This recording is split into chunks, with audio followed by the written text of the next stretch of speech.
Hey, this episode is brought to you by the outstanding team at Compass Strategic Advisors, your trusted partner in driving strategic growth. Whether it's expanding into new territories, launching products, rebranding, or hiring key staff and board members, they offer the expert guidance every step of the way.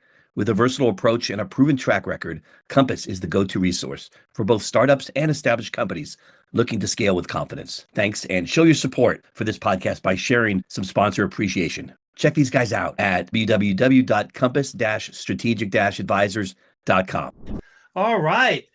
Liftoff is so excited to welcome Amos Bar all the way from Israel to our podcast. I think it's fantastic. He's staying up late for us today. Amos Bar-Joseph is the co-founder and CEO of Swan AI, a tech company exploring the ways modern businesses go to market in the era of AI. And as you know, I love go to market. I'm a GTM junkie, engineer, and marketing passion around that. But Amos, welcome to the podcast.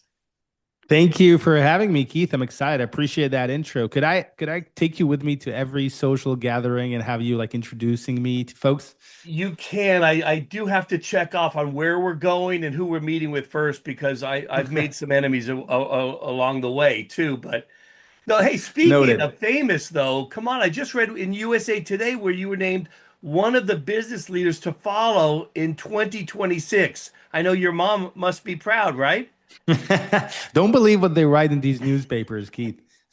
Shoot, I used to fill up some of those headlines and some of those stories myself, but it's a beautiful headline. I think one of the things that interests me is what's so exciting that you see in 2026, because I see a whole lot of things happening, like never before kind of things happening. But where does your mind and your attention go? Yeah, I think that 2026 is the year that we're starting to see real validation around how the scaling model of a business is being transformed. Like how we're used to this notion where scaling a business equals more headcount. And we were comfort with this notion that, Apple has thousands and thousands of employees and Microsoft has even more, and then Amazon has even more. And when you want to build a big company, you need a lot of people to support that vision. And I think what AI has done to that specific mentality is that it turned it on its head. And now, more people could actually become bloat and can make you slower. And the reason why USA Today thought that it would be interesting to follow me is because we're building Swan as an autonomous business, basically a business that is designed to scale with intelligence, not with headcount, and is really optimized towards human AI collaboration rather than human to human coordination, which is kind of like the old model. It's funny. It wasn't that long ago where companies used to be evaluated from a financial standpoint of how many engineers, developers they had, and then that would impact the amount of money somebody would buy that company in a so-called acqui-hire. Now, how do we look at that? Actually, we have a good sense. And when first of all, we're trying to create these frameworks and methodologies around how to think about autonomous businesses and how to think about scaling in an AI native era. That's a lot of what we're obsessing about. And one of the key metrics is that right now, what you should care about when you're building an autonomous business is just one thing. It's ARR per employee, revenue per employee. And instead of counting how many employees do you have, what you should be interested is understanding what's the revenue on each skull there, basically. And the more that you can increase that metric, it means that the more leverage you're creating internally within your company. And it's a good proxy to think, is that company utilizing AI well? If they're really using it well, it means that they're creating more leverage. There's more output that is being created per person in the company. And I think it's kind of like changes the model on its head in a very profound way, because we were used to this, the old model. We call it, I love calling it cog culture, where, each employee is just a cog in the wheel designed to scale the business. But ARR per employee changes that dynamic that the business is trying to scale its employees. It's different mentality. It's a different type of a scaling mindset. And take me a level deeper then. I know how to track it financially, my ARR, my revenue per employee, but how do I set my company up at that early stage? We got 5 or 10 salespeople. We're going out, we're driving leads, we're driving demos, we're trying to convert sales. Now we got sales going. How do I get on the right track that this doesn't get bloated from the beginning or gets off course? Yeah. So what we did at Swan that was different. We took it to the radical extreme. We like me and my two co-founders. We said, you know what? We have all the capability that is required to take a company from 0 to 1 just within this team. I'm in charge of, growth and strategy and business aspects of the business. And then we have a co-founder who's super technical and can build the technical infrastructure. And then we have a co-founder who could do product vision and understand how to guide the product in the right way. Growth, product, tech, basically what you need to build a software business at the early stage. And so we said, we're going to put a constraint. We're not hiring anyone to get to the point that we want to get to right now. And so the only way to solve a scaling challenge is not by throwing more bodies at the problem, is by actually turning into an AI native business. You try to solve problems with AI, not with hiring more folks. And that started a cascading event that is continuing until today, that it became easier for us to solve scaling challenges with human AI collaboration workflows rather than just turning, okay, let's try to find a lot of people, fill in the positions, and try to scale it with humans. I wanted to ask about doing a little background on you, the phrase collaborative autonomy. So that's something you penned, and you've spoken about that. How do we sort of embellish that for a company that's looking to really grow fast, a blitzscaling type of business? Yeah, I think the first wave of AI was all about replacing humans. We felt like, oh, AI is going to replace humans, and that's how you thought about it. Like, I have a human doing this job. How can I use AI to replace that work? And then emerge all these startups that saying you have support reps. I'll give you an AI support agent. You're having SDRs, sales development representatives. I'll give you an AI SDR. It's like that was the first wave of AI thinking, and it collapsed. And that's why we actually see like more than 90% of AI implementations failing in the workspace. Now, the second wave is coming, and we're trying to pioneer that wave at Swan, which is basically, it's really about human AI collaboration. It's not about replacing, it's about reimagining how work gets done when human AI collaboration sits at the core of how we think about processes. And when we think about collaborative autonomy, and actually the term autonomous business is derived not from AI agents who are doing all their work on their own. It's about autonomy of employees and autonomous agents working together hand in hand. So a business that's trying to lean into the AI revolution is actually putting more emphasis on its employees, and it's putting their employees at the heart of the business and trying to give them more autonomy and support them with agents who actually could create more leverage for them. So look, this fits into a whole lot of companies, ideas in terms of how they're building their business, right? It's become the new standard model, at least where I live, which is the middle of Silicon Valley. But, maybe there too. But I feel like your product, the Swan AI's product, the AI GTM engineer, right, is very much focused on helping that for these companies. Give me a little detail of how I start to use that platform to accomplish this. Give me a example or two if you can. Yeah, for sure. So first of all, the surprising insight that we came to a realization with is that, just like I said, it's not about replacing work, right? It's about reimagining work. And if you look at an existing go-to-market organization today, it doesn't have any engineers in it, right? So we're not replacing work by providing the entire go-to-market organization with an AI go-to-market engineer in their pocket. What does it mean if you have a go-to-market engineer in your pocket? It means that it can remove all the technical complexity that stands between your ideas and their manifestation. And so if you want if you have an idea that if someone lands on your website and requests a demo, if you would be able to, at the speed of thought, qualify them and then update the CRM and send them a personalized follow-up, then you'll improve your conversion rate significantly. You have that idea. But now what stands between your idea and the implementation is a lot of technical complexity, basically. And maybe it's a ticket to revenue operations if you have it. If not, then maybe it's working with a consultant, or maybe it's just trying to read HubSpot documentation, or how do you build inbound workflows with Salesforce, and you're blocked. And Swan, basically what you could do with Swan is from prompt to pipeline, just tell Swan to build it for you. And in seconds, it builds that workflow for you. And now you have this experiment. If someone lands on your website, requests a demo, Swan sends you a personalized email and qualifies. Does it act like an agent or an AI assistant, or is it part of a whole platform execution, almost like an LLM? Yeah, so it's more similar to ChatGPT and how you work with it. Okay. Yeah. It's basically ChatGPT for sellers, in the sense that that's the only place they go to. They can ask Swan questions. Swan is integrated into all of their systems. Swan can build anything they want at this instance. And basically, it's just a chat interface that they could chat with. Although we do have other components, we don't think that AI native world is just chatting all the time. We have a dashboard. You can look at all the companies that Swan is working for you. You can understand and view the workflow that Swan built for you. So you do have visibility into the work that is being done.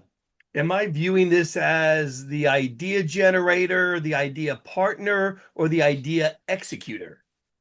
Amazing question. I love that. So it's the latter. It's executor. And the reason why is that the only successful AI implementations we've seen so far is where AI doesn't replace the idea generation. It doesn't replace the specification process of what to do. It can replace the execution process only when it knows exactly what to do. So what we're witnessing here, Keith, is the collapse of the middle.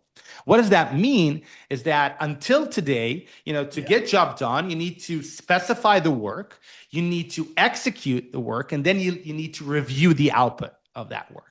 And the collapse of the middle is that AI can take over the execution process right now. So if you're looking at Swan, if you want to engineer a workflow like that, Swan replaces the execution. You don't need to spend time on actually building stuff. But what you do need to spend time is on specification and review. You need to tell Swan what to build. If you're not able to just tell it what to build, you don't know your business enough to understand where are your challenges, where are your bottlenecks. And so you won't be able to specify how to solve your problems. You need to come up with that. And after you specify that, you need to have a well enough understanding of what's a good output. Well, how does good work look like? So you'll be able to review the output of Swan. And if you have that ability to specify and review, then AI could collapse all that execution. And you can start scaling with intelligence, not headcount. Okay, so now getting right down to it, what have you seen in like the last couple of examples that you can share with me of companies, and what did they experience using this tool?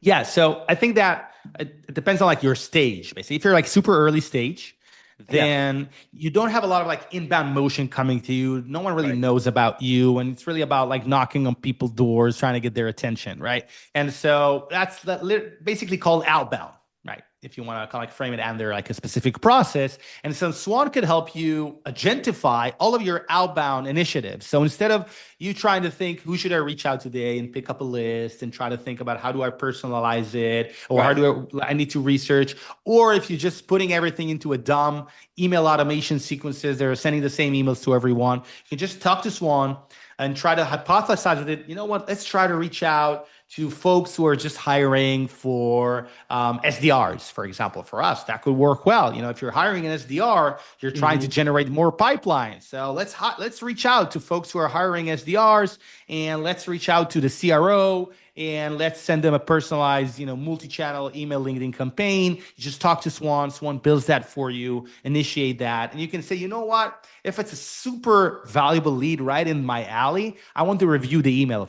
before you actually send it. So Swan could just present it to you. You review the email. You said good to go. It will send it. So you create like your human AI collaboration flow where you have the AI investing resources where you want the AI to do, maybe research, qualification, personalization, and you're investing time where you want to invest time. So that's like early stage outbound. And the more the company matures, it starts to have these repeatable processes. Like you have like inbound flows coming, and you want to have a great flow to give this amazing buyer experience for these folks who are coming to your website. So you want to have an AI that research and gives them personalized buyer journey and sends, follow-ups and schedule calls and assigns it to the right rep. Or you want to have an AI that is able to clean up your CRM and make sure that your CRM is really, has good hygiene to it in terms of like the data integrity of it. And you start running account-based signal motions. The possibilities are endless the more you scale. And Swan really doesn't have a limit to its capabilities in that sense. Right, and it's going to get smarter. So the initial is cost savings and getting started on the right path, and then you start to see the ROI with better outbound lead generation tactics. Yeah, so I think from a value proposition perspective, definitely. But I love looking at it like that. At the early stage, you don't know what's working and what's not, and you just want to take that amount of time and resources that gets you to figure out what's working. Swan could just 100x that process. You land on the right go-to-market motion. Once you land on that motion, Swan could help you scale that with intelligence, not with headcount. So it's basically go-to-market, as I see it, is a process of iteration, get to something that works, and then scaling it. So Swan expedites the iteration process and then enhances the scaling process. Got it. So Amos, let me ask you then, what counsel do you share with, I'm sure you're, like we joked, but you're somebody to watch, but you're also somebody who's listened to quite often, particularly in your market. What do you advise early stage companies as they are building their companies to focus on? Not from a commercial standpoint, but just overall. You're talking to founders. Yeah, so I think that if you look 20 years back, Silicon Valley, for example, and the ethos that was built around it, these were like super technical people who just had an amazing, technical insight or like a product insight, and they built something amazing. And then, it came that ethos of you got to have a CTO to build like an amazing software business. That was something that was really, built into the foundations of the tech ethos. And then, technology became a little bit commoditized, and then building an amazing product was like the thing of the last decade, by the way.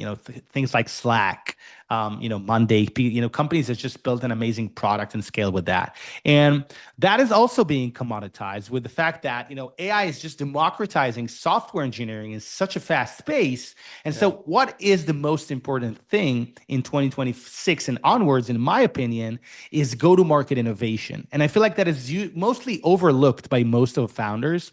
They feel like innovation is something in the R&D and product department, and that's where you should invest your innovation. And when it comes to go-to-market, that is something that you need to do to get that innovation to the market. But it's not really the case. And today, the companies that are succeeding are companies that have go-to-market innovation built into them. They cracked a method on how to get attention from buyers, because that is what's becoming the most scarce resource out there. It's your buyer's attention, because more and more businesses are coming up. It's easier to spin up new products. More people are fighting over attention and budget. What you should focus on, how do you innovate to rise above the noise? And so my perspective is it's not necessary to just have product innovation. You also need to go to market innovation. I love that. Hey, so on the other side of the coin, what's that one thing you see startups do, either in your network or out of your network, then you just cringe. You just go, why are they doing this? I know one of the things I hate seeing is people doing like paid search or something when they just coming out of the chute, and doing things that are sort of wasteful before they really have their ICP or they have their PMF locked in. Yeah, so I think the thing that I feel the most cringe for is when Cringeworthy. the most cringeworthy thing is that when I see folks at the early stage um, asking me, for example, like, are you familiar with a great lead generation agency? Like, where could I pay money to meet with people? Okay, like just this idea of outsourcing the process of finding prospects to meet with and is rational to them, points at a flawed understanding of what's important when you're building your business. And it comes back to go-to-market innovation, right? If you're not able to bring high quality leads, there's a fundamental problem with how you're operating your business. And you should obsess about how do we get qualified leads in a repeatable and scalable way. That is a core responsibility of building a company. You cannot outsource that. You cannot just pay someone to do that. What I do think that you can hire a consultant. You can work with strategists. There are partners out there and consultants have so much experience. They could help you figure it out. They won't bring you leads falling from the sky. They will help you build a sustainable motion, but you can't outsource completely that. You can advise, you can get consultation, you can bring in on experts, but that is a core capability you're building in-house. Is that one of the things you focus on then, Amos, is to get the companies to sort of build that GTM engineering into their product from the start? So I'm trying to create, first of all, the awareness that you need to look inwards to actually, scale. It's not, the solution won't come from the outside in that sense. And as a vendor, it's pretty refreshing because vendors love saying, yeah, I have all the answers. You should buy my product to win and to grow, right? Yeah. But Swan is really designed to help folks just take their ideas and bring them to market faster. What we did is that to mitigate the fact that not all people know what to do and how to go to market, we are building a lot of best practices into Swan. And so we saw successful motion from posting on LinkedIn and converting folks who are engaging with our content. And so we told Swan how to do that, and Swan knows how to do that. We know that, how to run a great inbound motion. So we taught Swan how to do that, and now Swan could teach its users to do that as well. So we're trying to bake in best practices into Swan. So it's not just a generic large language model that knows how to build stuff. It actually comes pre-built with a lot of go-to-market best practices from a team that is obsessing over go-to-market innovation. And so you could enjoy some of that, basically, that Swan knows how to do inbound qualification, signal-based outbound, account-based marketing, SEO, all of these capabilities. Swan already comes with a pre-built, best practices on how to run. And we hope that it will be able to not only perform the task better, but teach the users on how to do that better themselves. Where are you at right now as a business? Where are you in terms of customers or size of your business? Yeah, so just with a 3-person team in 2025, we launched in January, and over the last 12 months, we grew to over 200 customers, closing in on 7 figures ARR. So it's And pretty. Do you target a certain size company, a certain industry, a certain geography?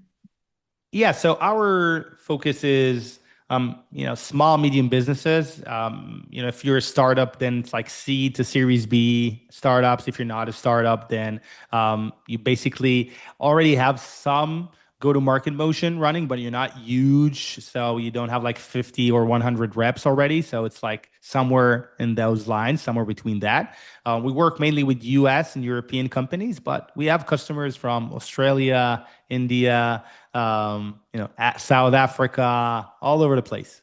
Nice. Well, this has been fantastic. Do you want to share anything else with the audience here, Amos? I've really learned a lot, and really, I think where you're going is exactly where the market is headed to. Appreciate that, Keith. Yeah. So if you want to, follow me, I post on LinkedIn regularly. So I share a lot of my knowledge there and playbooks. And so join the ride and follow Amos Bar-Joseph on LinkedIn. I also have a newsletter. It's called The Big Shift. So if you want to get like a front row seat to how we're building the first autonomous business and get weekly updates about the wins and losses, you can subscribe. And finally, I have a digital clone. So if you had any questions in this conversation and you want to pick my brain, so it's not as good as That picking is my fantastic. brain. Oh, you're Um, kidding. That is fantastic. It's getting more common today, but I think with somebody like yourself, it will be particularly instrumental. You know how to build these things correctly, and the information I'm sure is fantastic. Amos, Swan AI is off to the races. I'll be anxious to watch it, to track it through your socials, etc. Thanks for joining the Liftoff today. We really enjoyed it. Thank you for having me, Keith. It was a pleasure. All right, you take care. And sorry for keeping you up so late tonight, but I love the energy too. No, it was a pleasure. I love the questions. And I feel like, for me, it's always important when the other side is like in the conversation and engaging and not just like pre-scripting everything. And so I loved how you were like engaged and curious and asked like the relevant question. I feel like Are that's the you audience kidding? can identify that. I love this stuff. Thanks again. I will be following you, and I know we'll be chatting again soon. Amazing. Keith, thank you so much. Bye All bye. right, take care.